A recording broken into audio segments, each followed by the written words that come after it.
கடவுள் பிரம்மர் இன்னமும் உயிர் வாழ்ந்துட்டு இருக்க 2 கோயில்கள். முதல்ல பார்த்தீங்கன்னா புஷ்கர் பிரம்மா கோவில். இந்த இடத்துல பார்த்தீங்கன்னா தாமரை இதழ் வடிவத்தில் ஒரு குளம் இருக்கும். அந்த குளத்துல தான் தினமும் பிரம்மர் குளிக்கிறாருன்னு நம்பப்படுது.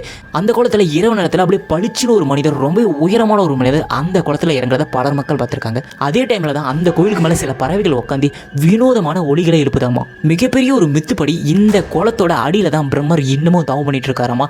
அடிக்கடி அந்த குளத்துலேருந்து வெளிச்சிருவோமா. சில அன்னப்பறவைகள் அந்த குளத்துக்குள்ள போய் முழுகுதாமா.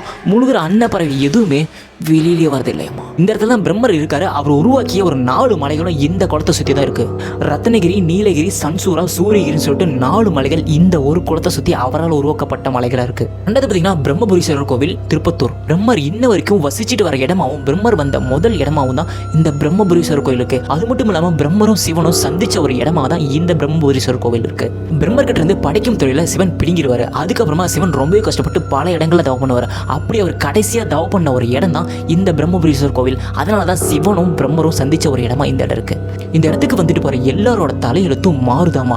அது ரொம்பவே ஒரு அமானுஷ்யமான விஷயமா சொல்லப்படுது.